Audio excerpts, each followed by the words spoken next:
Setiap yang ada maslahat, apa arti maslahat? Manfaat kebaikan, itu agama. Jadi jika kita lihat maslahatnya lebih banyak, oh itu masuk agama. Meskipun tidak ada zaman Nabi sallallahu alaihi wasallam. Jadi Abu Bakar pembid'ah, Umar pembid'ah, Utsman juga bid'ah. Utsman ada 2 tadi ya, Quran dibuat, terus azan. Apalagi bid'ah Utsman, Utsman memugar masjid, itu dibentak juga oleh sahabat yang lain. Ente buat sesuatu yang enggak dibuat Nabi. Kata Utsman, kamu kan enggak ngerti, ini masjid sudah sesak. Sampai-sampai Aisyah melarang perempuan pergi ke masjid karena masjid sudah sesak, sudah penuh oleh para ikhwan-ikhwan, para laki-laki. Perempuan enggak bisa lagi sholat di masjid. Maka Utsman memugar masjid. Udah berapa bid'ah itu? Ya. Udah berapa bid'ah itu? Yang paling banyak buat bid'ah itu Utsman dan Umar. Ini dua sahabat Nabi yang banyak buat hal-hal yang baru. Maka Bapak saudara makan Allah, jika bid'ah itu nyata di kalangan sahabat, maka kita nggak boleh terjemahkan kullu bid'ah itu sesat. Masya Allah, ilmiahnya dengan tanda kutip. Sebaik-baik bid'ah, senikmat-nikmat bid'ah adalah ini, tatkala sholat tarawih di masa beliau dikerjakan berjamaah. Jawaban kita, itu Umar. Pertama kita jawab, biar lebih telak lagi. Itu Umar, Anda Umar. Anda Umar, tapi Umar akhir zaman. Satu. Kedua, Umar termasuk khulafa ar-rasyidin yang ada perintah dari Nabi untuk mengikuti sunnah mereka. 3. Apakah yang dikatakan oleh Umar itu sama sekali tidak ada di masa Nabi? Ada. Nabi sholat 3 malam berturut-turut tarawih berjamaah. Kemudian beliau berhenti.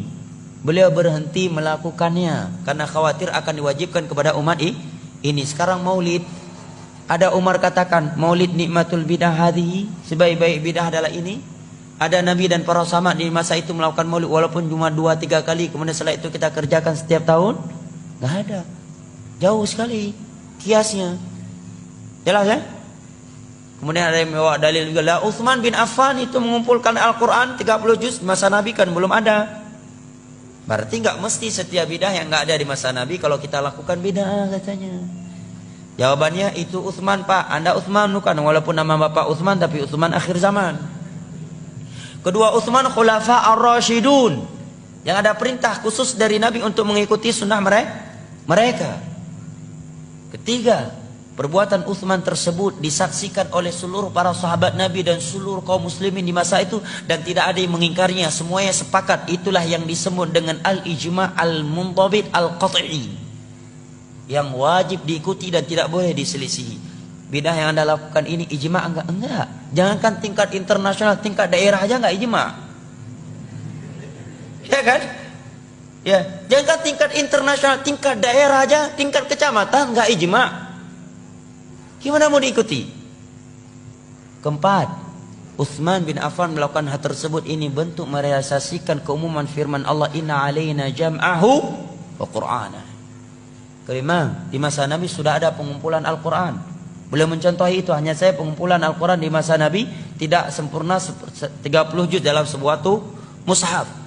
Kenapa? Karena fasilitas masih terbatas sehingga Al-Quran tertulis di lempengan-lempengan batu, ya, di lembaran-lembaran, di pelepah-pelepah kurma, di dada-dada manusia karena hafalan yang sangat banyak. Kemudian di parang Yamamah sekian para sahabat ahli Al-Quran, penghafal Al-Quran meninggal dunia. Kemudian juga dalam kejadian Bi'ir Ma'unah 70 sahabat Nabi ahli Al-Quran meninggal dunia. Maka sebelum hilang maka beliau menulis. Jawaban yang keenam, bahwa Utsman bin Affan tidak menambah sebuah ayat yang belum pernah turun kepada Nabi dan tidak pernah mengurangi sebuah ayat yang telah turun kepada Nabi. Al-Quran yang beliau kumpulkan 30 juz itulah Al-Quran yang turun di masa Nabi. Jadi sisi mana ada pembaruannya? Dari sisi mana ada pembaruannya? Berarti pada hakikatnya tidak ada pembaruannya, tetapi yang beliau melakukan adalah sarana masalihul mursalah, sedangkan yang Anda lakukan adalah ritual ibadah, bukan masalihul mursalah. Ya. Kan alasan sebagian orang nggak apa-apa melakukan ibadah yang tidak ada tuntunan dalam agama selama tujuan kita baik, kedua selama tidak ada larangan katanya. Jadilah dalil-dalil di atas tadi. Maka itu jawabannya. Kalau ini kaedahnya dalam beragama, maka setiap menit akan keluar bidah baru, ibadah baru. Nggak percaya? Ada orang sholat subuh 4 rakaat. Oh ini hari Ahad nih lagi ada tabligh akbar. Subuh kali ini 4 rakaat aja lah. Kita lagi semangat ini. Nggak boleh Anda bilang bidah. Kenapa? Karena nggak ada larangan. Nggak ada larangan. Jangan sholat subuh lebih dari 2 rakaat. Bawa ayatnya, hadisnya. Nggak ada. Ya kan? Cuma yang ada dalam Islam subuh hanya 2 rakaat, tidak lebih. Nabi tidak pernah sholat subuh lebih dari 2 rakaat. Dan Allah memerintahkan kita untuk mengikuti Rasulullah dalam bab sholat. Gak ada larangan jangan sholat subuh 2 rakaat. Kalau kaedahnya yang penting baik, selama tidak ada larangan maka boleh, berarti boleh sholat subuh lebih dari 2 rakaat karena gak ada larangannya dan tujuan kita pun baik.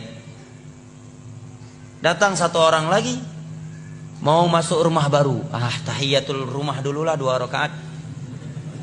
Nggak boleh larang. Kenapa? Tujuannya baik dan nggak ada larangan. Nggak ada ayat dan hadis yang berbunyi jangan sholat 2 rakaat ketika mau masuk rumah baru. Nggak ada. Ya kan?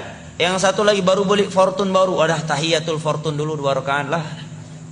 Nggak bisa Anda larang. Kenapa? Karena kaedahnya tadi nggak apa-apa melakukan ibadah baru selama tujuan baik dan kedua nggak ada larangannya. Nggak ada larangan.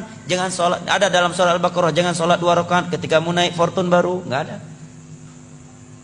Berarti setiap detik, setiap menit akan timbul ibadah baru. Makanya sahabat Abdullah bin Mas'ud menyatakan ittabi'u wa la tabtadi'u faqad kufitum. Dalam masalah ibadah, masalah agama ikuti saja apa yang telah ditinggalkan oleh Rasulullah dan para sahabatnya. Jangan membuat bid'ah. Jangan membuat ibadah-ibadah baru. Apa yang mereka tinggalkan untuk kalian itu sudah cukup demi Allah ya jamaah. Demi Allah kalau kita jujur beragama, apa yang sudah ada dalam agama ini demi Allah tidak mampu kita melakukan secara keseluruhan, secara totalitas.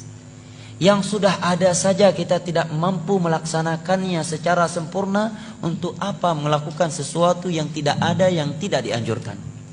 Sekarang sebagai contoh zikir, setelah sholat 5 waktu saja sekarang terkadang kita sering lupa zikir, ya kan? Menjelang tidur, zikir menjelang tidur tidak kalah panjangnya dengan zikir setelah sholat 5 waktu. Mendengarkan suara ayam di pertigaan akhir malam, ada zikirnya. Bangun dengan anjing, ada zikirnya. Bangun tidur, ada zikirnya. Mau masuk WC, ada zikirnya. Keluar WC, ada zikirnya. Ingin mensutuk, ingin melakukan hubungan pasangan suami istri dengan istri, ada zikir khusus.